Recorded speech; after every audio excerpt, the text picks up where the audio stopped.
Hello class 10 student, इस class में हम लोग 8.2 पढ़ रहे हैं और आपका आरडी शर्मा अगर उठाया जाए मतलब एनसीईआरटी का 8.2 और आरडी शर्मा उठाया जाए तो 5.2 का थ्योरी पढ़ने जा रहे हैं। बेसिकली हम इसमें ये निकालने जा रहे हैं कि साइन 30 डिग्री का वैल्यू 1/2 होता है तो कैसे होता है, साइन 60 डिग्री का वैल्यू √3/2 होता है तो कैसे होता है, या कोई भी trigonometrical ratio sine cos tan cot sec cosec का 30 डिग्री और 60 डिग्री वाला वैल्यू, टी मतलब ट्रिग्नोमेट्रिक रेशियो मतलब sine cos tan cot sec cosec का कोई भी 30 डिग्री, उसी तरह sine 60 degree cos 60 degree tan 60 degree है ना, कॉट 60 डिग्री सेक 60 डिग्री सब निकालना है हमें। कैसे निकालेंगे देखो, एक तुम्हें तरीका बताते हैं। तुम क्या करो कि एक इक्विलैटरल ट्रायंगल बनाओ। इक्विलैटरल तो अगर इक्विलैटरल है ABC तो तीनों साइड बराबर होगा। तो मान लो इसका लेंथ 2a है, इसका भी लेंथ 2a है, इसका भी लेंथ 2a है। ये भी मान सकते थे लेकिन 2a मानने में थोड़ा हेल्प मिल जाता है प्रूफ करने में चीज़ों को। तो सब 2a हो गया। अब यहाँ से तुम सामने वाले साइड पे परपेंडिकुलर ड्रॉप करो। तो तुम्हें पता है कि इक्विलैटरल ट्रायंगल में ये परपेंडिकुलर ड्रॉप करने पे बाइसेक्ट भी कर देता है। अब इसे तुम D मान लो तो बाइसेक्ट कर देगा, तो अब ये लेंथ A होगा और ये भी लेंथ A होगा। क्या हम लोग पाइथागोरस थ्योरम लगा के AD का वैल्यू निकाल सकते हैं? तो AD का स्क्वायर जो होगा वो AB का स्क्वायर माइनस BD का स्क्वायर होगा। ध्यान से देख लीजिएगा, ये जो चीज़ है इस ट्रायंगल में केवल गौर कीजिए। तो AD का जो स्क्वायर होगा वो हाइपोटेनस स्क्वायर में से बेस स्क्वायर घटा दीजिए, तो AB के स्क्वायर माइनस BD का स्क्वायर। तो आप पाएंगे कि AB का स्क्वायर 2A का होल स्क्वायर माइनस BD का होल स्क्वायर जो होगा वो A का स्क्वायर। तो ये 2 दूना के 4A स्क्वायर, ये माइनस A स्क्वायर। तो आप देख रहे होंगे ये 3A स्क्वायर आया हुआ है। तो AD का जो लेंथ है आपका वो कितना हो गया? AD का लेंथ हो गया √3 और A बाहर हो जाएगा, प्लस माइनस नहीं लगाएंगे क्योंकि AD एक लेंथ है। तो AD निकल गया हमारा √3A। ठीक है। अब जरा बताइए कि ये एक इक्विलैटरल ट्रायंगल है तो ये एंगल निश्चित रूप से 60 डिग्री होगा। ये पूरा एंगल 60 है तो आपको पता है कि परपेंडिकुलर इस एंगल को भी बाइसेक्ट करता है। तो ये एंगल और ये एंगल आपस में बराबर होंगे, तो पूरा 60 डिग्री था तो आधा आधा होंगे तभी तो बराबर होंगे, तो 30-30 होगा। तो केवल आप ट्रायंगल इसमें गौर कीजिए, in triangle ADB, in triangle ADB अगर हम आपसे पूछे कि साइन 60 डिग्री क्या होगा तो आप कोई भी एंगल पूछेंगे तो साइन का ऑफ थीटा क्या बोलते हैं? पप्पू बेटा पोए पोए से, पप्पू बेटा पोए पोए हेलो हेलो बोलो। तो ये साइन होता है, ये कॉस होता है, ये टेन होता है, ये कॉट होता है, ये सेक होता है और ये कॉसेक होता है। तो साइन ऑफ 60 डिग्री के लिए आप परपेंडिकुलर बाई हाइपोटेनस यूज करोगे। तो परपेंडिकुलर का वैल्यू आप 60 डिग्री के सामने देखो। किस ट्रायंगल में गौर करने के लिए बोले हैं? ADB। तो केवल ADB ही देखेंगे, ये वाला ADB। तो इसमें साइन 60 डिग्री के लिए परपेंडिकुलर हो गया AD मतलब √3A, हाइपोटेनस तो हो गया 2A। तो ये 2 कट जाता है। तो आप देखें कि साइन 60 डिग्री का वैल्यू आ गया अपने आप √3/2, जो कि आप देखेंगे अपने बुक में तो ये लिखा हुआ रहता है। फिर आप आ जाते हैं साइन 60 डिग्री के बाद कॉस 60 डिग्री पे। तो कॉस 60 डिग्री का वैल्यू के लिए हमें बेस बाई हाइपोटेनस का हेल्प लेना होगा, क्योंकि cos 60 degree base by hypotenuse होता है। तो अभी बेस जो होगा हमारा 60 डिग्री के लिए वो बेस होगा A, BD होगा और हाइपोटेनस तो 90 डिग्री के सामने तो 2A। तो A कट गया तो ये वैल्यू 1/2 आ गया। तो इस तरह आपको याद करना पड़ता है कि cos 60 डिग्री का वैल्यू जो होता है वो 1/2 होता है। ठीक है, ये cos 60 डिग्री हो गया। अब हम आपसे पूछे यदि कि tan 60 डिग्री क्या होगा, तो tan 60 डिग्री आप निकाल सकते हैं परपेंडिकुलर बाई बेस करके। तो परपेंडिकुलर आपके 60 डिग्री के लिए √3 है और बेस आपका a, तो ये कट जाएगा। तो आप याद रखेंगे कि tan, ये सब रटना भी है कि tan 60 डिग्री का वैल्यू √3 होता है, एकदम रट्टा होना चाहिए दिमाग में एकदम फटाफट। तो tan 60 डिग्री √3 आ गया। अब आपको इतना ही याद रखना है, इतना याद रखिएगा तो cot 60 डिग्री याद रहेगा, क्योंकि आप जानते हैं कि cot जो थीटा होता है वो tan का उल्टा होता है। तो tan का अगर उल्टा होता है तो ये √3 है, तो √3/1 कर दीजिए, तो ये 1/√3 हो जाएगा। उसी तरह sec 60 डिग्री पूछेंगे तो आपको इसको याद रखने की ज़रूरत नहीं है, आपको याद रखना है कि cos 60 डिग्री क्या होता है। तो cos 60 डिग्री 1/2 होता है, तो ये 2/1 हो जाएगा। ठीक है, ये 2/1 हो जाएगा। उसी तरह अगर हम cosec 60 डिग्री पूछे आपसे, तो cosec 60 डिग्री आपका साइन का उल्टा होता है, तो साइन √3/2 है, तो ये 2/√3 हो जाएगा। क्योंकि आप देख रहे हैं कि साइन p/h है तो कोसेक h/p है। तो आई होप कि हम सारे ट्रिग्नोमेट्रिकल रेशियोज का 60 डिग्री का वैल्यू समझा दिया आपको। अब हम समझाने जा रहे हैं आपको 30 डिग्री वाला वैल्यू, तो आप प्रिंट आउट कर लीजिए क्योंकि हम मिटाएंगे आप।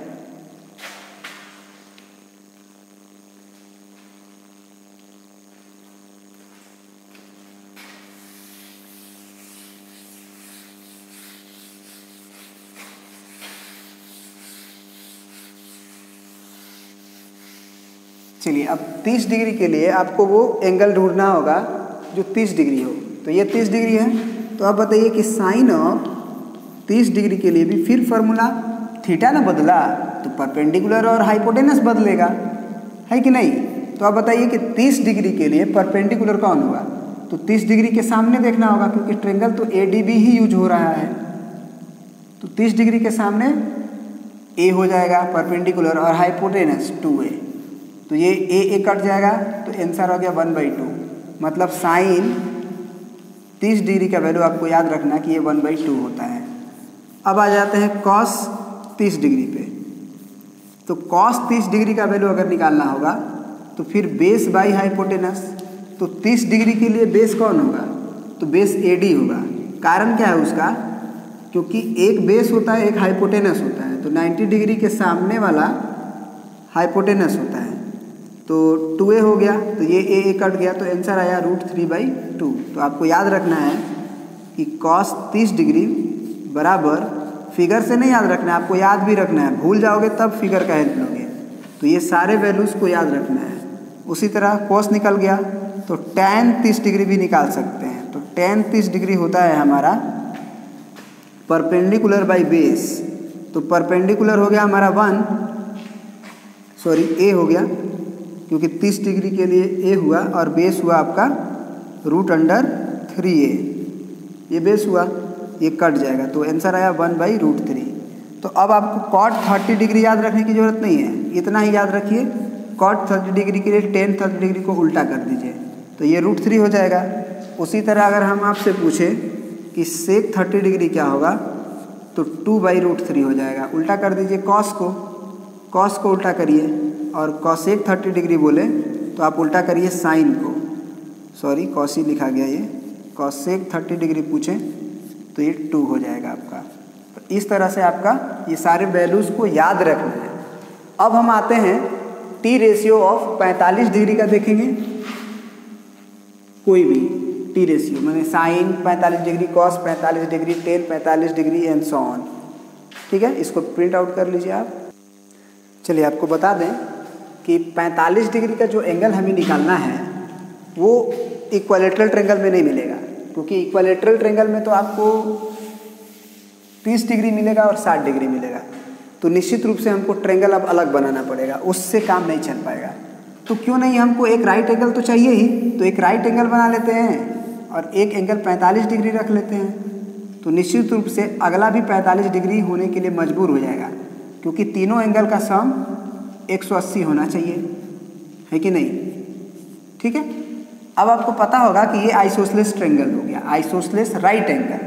तो आइसोसेलेस अगर 45-45 सेम है तो दो एंगल सेम होने से दो साइड भी सेम होता है, और वो कौन सा साइड? बराबर एंगल के सामने वाला, है ना। इक्वल एंगल का अपोजिट साइड भी इक्वल होता है, तो इसको ए मान लीजिए, तो ये भी ए होगा। तो हम हाइपोटेनस तो निकाल ही सकते हैं भैया, ए सी स्क्वायर बराबर ए स्क्वायर प्लस ए स्क्वायर। तो आप देखेंगे कि अंडर रूट 2a स्क्वायर हो जाएगा ए सी का वैल्यू, क्योंकि रूट उधर जाएगा, ये रूट अंडर ए बाहर, यानी कि ए रूट 2 कह सकते हैं हम लोग। अब हमें निकालना है मान लीजिए साइन 45 डिग्री का वैल्यू, तो कोई भी परपेंडिकुलर यूज कर लीजिए, ये एंगल भी यूज कर सकते हो, ये भी एंगल यूज कर सकते हो, दोनों से एक ही वैल्यू आएगा। तो परपेंडिकुलर बाई हाइपोटेनस होता है साइन थीटा का वैल्यू, तो परपेंडिकुलर हो जाएगा मान लो ए और हाइपोटेनस ए रूट 2। सोचो कि ये 45 डिग्री यूज करते तो भी वही बात है, ये 45 डिग्री वो भी तो यही आता, तो ये 1/√2 माने साइन 45 डिग्री का वैल्यू अब आप लोग याद रखिएगा कि वो 1/√2 के बराबर होता है। अब आते हैं हम लोग कॉस 45 डिग्री पे, तो बहुत लोग तो समझ गए होंगे कि उसका भी वैल्यू 1/√2 ही होगा, 1/√2 बेस बाई हाइपोटेनस। तो 45 डिग्री के लिए बेस आप ए ही लोगे ना, हाइपोटेनस तो 90 के सामने होता है, तो वो तो रहेगा हमेशा फिक्स। तो अगेन 1/√2 आया, मतलब कि कॉस 45 डिग्री भी आपको याद रखना है 1/√2। अब आते हैं टेन 45 डिग्री पे, तो टेन 45 डिग्री का वैल्यू परपेंडिकुलर बाई बेस, तो परपेंडिकुलर 45 डिग्री के लिए सामने होगा ए और बेस आपका अगेन ए, तो दोनों ए ही है तो कट जाएगा, तो टेन 45 डिग्री का वैल्यू आपका 1 आ गया। इतना याद है तो कॉट याद रखने की आवश्यकता नहीं है, क्योंकि कॉट 45 डिग्री टेन 45 डिग्री का उल्टा, तो 1/1 का उल्टा 1 ही होगा, तो टेन 45 डिग्री भी और कॉट 45 डिग्री दोनों 1 ही होता है। अब आते हैं सेक 45 डिग्री याद रखने के लिए, तो सेक 45 डिग्री 1/√2 का उल्टा, तो √2/1। उसी तरह कॉसेक 45 डिग्री साइन 45 डिग्री का उल्टा, तो वो 1/√2 था, तो ये √2/1, तो ये आपका आंसर हो गया। अब दो ट्रिग्नोमेट्रिकल एंगल बचा हुआ है, trigonometrical ratio of 0 degree and trigonometrical ratio of 90 degree. तो चलिए बारी बारी से हम इसको भी देख के और ख़त्म ही कर देते हैं इसका कहानी, ठीक है। देखिए 0 डिग्री और 90 डिग्री का ट्रिग्नोमेट्रिकल रेशियो निकालना है। आपको हम बताए थे कि कोई भी T ratio sine cos tan cot sec cosec एक एक्यूट एंगल के लिए डिफाइंड होता है, और आपको पता है कि एक्यूट एंगल हमेशा 0 डिग्री से बड़ा और 90 डिग्री से छोटा होता है। लेकिन अभी प्रॉब्लम क्या है हमारे सामने कि हमें 0 डिग्री और 90 डिग्री का ट्रिग्नोमेट्रिकल रेशियो निकालना है, ठीक है ना। कोई दिक्कत नहीं, निकाल सकते हैं। एक काम करते हैं, हमको तो एक राइट एंगल चाहिए, तो हम एक राइट एंगल ट्रायंगल बना लेते हैं। बहुत बारीकी से समझिएगा, क्योंकि ये चीज़ें समझ में नहीं आती है। पहले बता देते हैं कि ये समझ में नहीं आती है। इससे थीटा मानिए, अगर हम आपसे पूछे कि साइन थीटा का वैल्यू क्या होगा, तो आप बोलिएगा कि सर परपेंडिकुलर बाई हाइपोटेनस, तो हम बोलेंगे परपेंडिकुलर ए बी होगा, तो बोलिएगा हाँ। हाइपोटेनस ए सी होगा, तो बोलिएगा हाँ। अब हम बोलेंगे कि बाबू तुम्हें साइन अगर 0 डिग्री का वैल्यू निकालना है, तो इस थीटा को क्या करना होगा? कम करना होगा, तब जाके कम होगा। आप समझ रहे हैं इस चीज़ को? इस थीटा को हमें क्या करना होगा? कम करना होगा। मतलब कि हम ये लेंगे, फिर हम कहेंगे कि नहीं, यहाँ पे अगर ए है तो यहाँ पे ए डैश, मतलब ए को यहाँ लाइएगा तो काम नहीं बनेगा आपका, और कम करिए, तो कहोगे कि सर यहाँ पे कर लीजिए। हम कहेंगे तभी तो कुछ ना कुछ एंगल है। मतलब कि इस तरह करते करते इस ए को आपको जब तक बी पे नहीं लाइएगा, तब तक ये एंगल कुछ न कुछ रहेगा। इसका मतलब ए जब बी के ऊपर आ जाएगा, तब जाके आपका माना जाएगा कि एंगल 0 डिग्री हो गया। तो इसका मतलब थीटा को यदि हम 0 डिग्री की तरफ अप्रोच करें, ध्यान से देखिएगा, तो ए बी का लेंथ, ये जो ए बी था वो A1B बना था, फिर वो A2B बना था, फिर यहाँ का लेंथ बना था। तो A पूरी तरह से जब A पे आ जाएगा तभी तो थीटा 0 डिग्री होगा। तो थीटा को यदि डिक्रीज करोगे तो AB का लेंथ भी 0 हो जाएगा, और AC का लेंथ AB AC ही रहेगा या BC बन जाएगा। तो क्या फ़र्क पड़ता है BC बने चाहे AC बने, BC बने चाहे AC बने क्या फ़र्क पड़ता है, BC कुछ ना कुछ तो लेंथ होगा।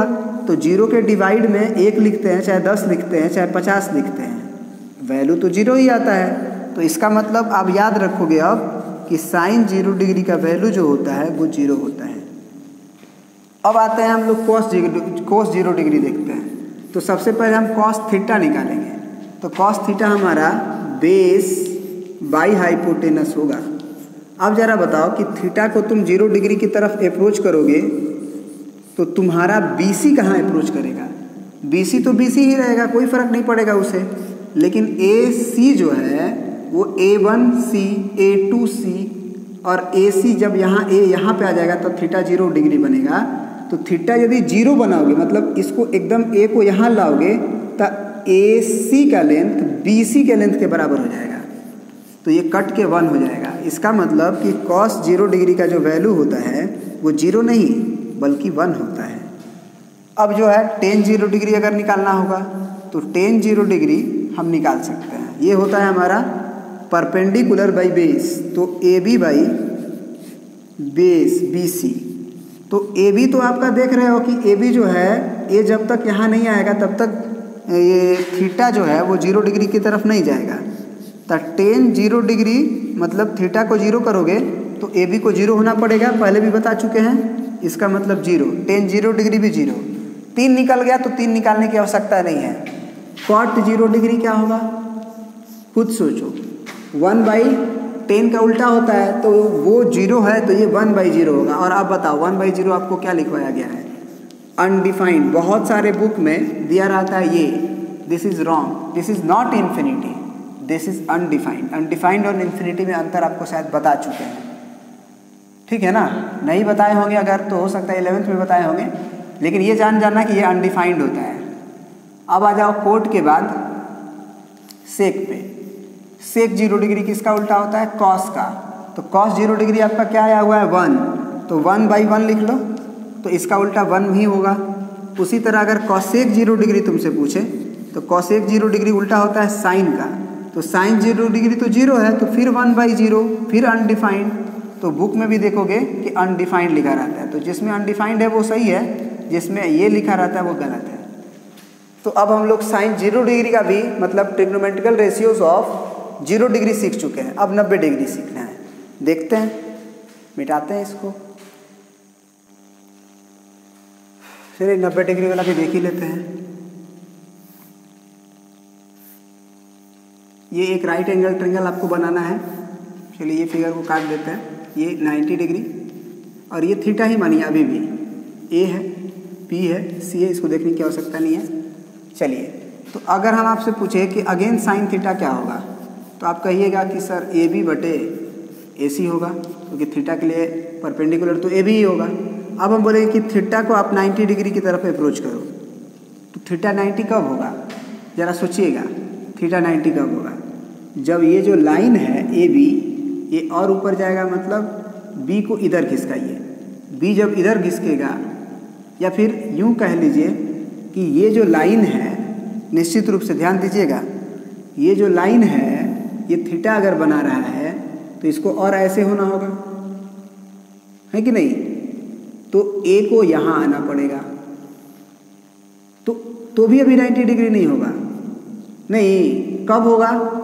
जब और करीब आएगा। तो भी नहीं होगा, तो भी 90 डिग्री से कम होगा। कब हो जाएगा? जब एकदम स्ट्रेट हो जाएगा। तो ज़रा सोचिए कि ए यहाँ था, ए यहाँ आया, तो बी में क्या प्रभाव पड़ा?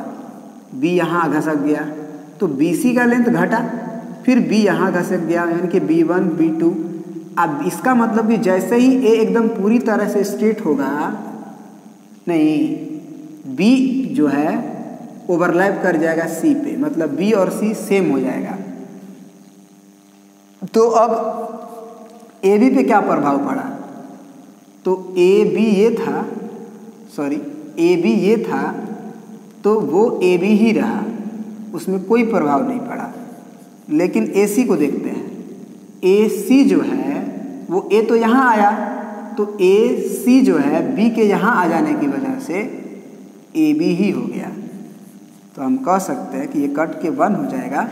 तो इस प्रकार साइन ऑफ 90 डिग्री का वैल्यू आपको याद रखना है कि 1 होता है। अब आते हैं कॉस ऑफ थीटा का वैल्यू चेक करते हैं। तो कॉस थीटा का वैल्यू बेस बाई हाइपोटेनस, तो BC अपॉन हाइपोटेनस AB होगा, ये सॉरी C है ना, तो AC होगा, AC। अब अगर थीटा को आप 90 डिग्री की तरफ ले जाओगे, कॉस ऑफ 90 डिग्री, तो सोचो BC कहाँ जाएगा, तो कॉस ऑफ 90 डिग्री, तो BC किधर की हो जाएगा 90 डिग्री जब ले जाओगे, तो BC जो है सोचो कि ये इधर जा रहा है, तो B तो B1 बन रहा है, B2 बन रहा है, माने लेंथ कम हो रहा है ना, तो B इसी पे आ जाएगा ना, इसका मतलब BC का लेंथ 0 हो जाएगा नहीं। और AC जो होगा वो AB कह लो, तो AB रहे चाहे AC रहे, क्या फ़र्क पड़ता है। तो कॉस 90 डिग्री का भी वैल्यू आपको याद हो गया कि वो 0 होता है।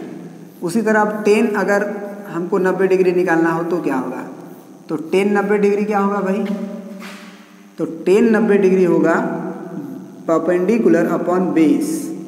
तो परपेंडिकुलर तो हो गया 90 डिग्री के लिए, सॉरी पहले थीटा ही निकालिए, तो ये कितना हो जाएगा आपका, सॉरी AB अपॉन AC। तो अब बताइए कि AB का वैल्यू तो AB ही रहा, लेकिन AC क्या हुआ, गलती लिख दिए क्या, परपेंडिकुलर जो हुआ वो AB हुआ, और बेस होता है BC, तो बेस में लिखना है, हम हाइपोटेनस लिख दिए, बेस BC, और BC मिल गया 0 में, क्योंकि B1C B2C का लेंथ कम होते जा रहा है, तो C और B 0 हो जाएगा, तो फिर डिनोमिनेटर में 0, तो फिर अनडिफाइंड, ना कि इन्फिनिटी, अनडिफाइंड लिखिएगा आप लोग। तो 10 90 डिग्री के जब अप्रोच किए तो अनडिफाइंड आया। अब आपको पता होना चाहिए कि अनडिफाइंड का उल्टा 0 होता है, तो अगर या फिर आप कॉट 90 डिग्री यहाँ से निकाल लीजिए, तो कॉट 90 डिग्री निकालिएगा तो 0 अपॉन AB होगा ना, तो 0 अपॉन AB क्या होता है, 0। उसी तरह 10 कॉट हो गया, सेक 90 डिग्री अगर निकालना होगा, तो सेक 90 डिग्री किसका उल्टा होता है, कॉस का, तो कॉस 90 डिग्री 0 है, तो 1/0 अनडिफाइंड। उसी तरह सेक 90 डिग्री हो गया, कॉसेक 90 डिग्री देखते हैं, तो कॉसेक 90 डिग्री साइन 90 डिग्री का उल्टा, और साइन 90 डिग्री 1 आया हुआ है, तो 1/1 करिएगा उसका उल्टा, तो 1 ही आएगा। तो इस तरह से हम लोग टोटल ट्रिग्नोमेट्रिकल रेशियोज का वैल्यू निकाल दिए हैं, एक जगह लिस्ट कर देते हैं, उसे आपको याद रखना है एकदम तोता की तरह। ये 3 ही ट्रिग्नोमेट्रिकल रेशियो को याद रखेंगे, 3 अपने आप याद रहेगा। जैसे ये जो है थीटा का वैल्यू दिया हुआ है 0 degree 30 degree 45 degree 60 degree 90 degree, और ये जो दिया हुआ है नीचे की तरह ये साइन ऑफ थीटा का वैल्यू डालते जाइए, साइन ऑफ 0 डिग्री 0 मिल जाएगा, साइन ऑफ थीटा का वैल्यू आप 30 डिग्री डालिए, यानी कि साइन 30 डिग्री का वैल्यू 1/2, साइन 45 डिग्री का वैल्यू 1/√2, साइन 60 डिग्री का वैल्यू √3/2, साइन 90 डिग्री का वैल्यू 1। उसी तरह टेन थीटा की जगह पे अगर 30 डिग्री रखिएगा तो टेन 30 डिग्री का वैल्यू 1/√3, टेन 45 डिग्री का 1, तो ये याद हो गया।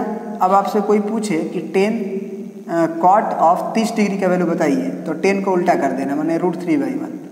तो 3 को ही याद रखिएगा, और 3 को ये याद रखिएगा कि कौन किसका उल्टा होता है, ये इसका उल्टा होता है, ये इसका उल्टा होता है, और ये इसका उल्टा होता है, ठीक है ना। तो चलिए ये आपको याद रखना है, फिर मिलते हैं अगले क्लास में कुछ क्वेश्चंस के साथ। आपका होमवर्क हो चुका है 8.2 और 5.2।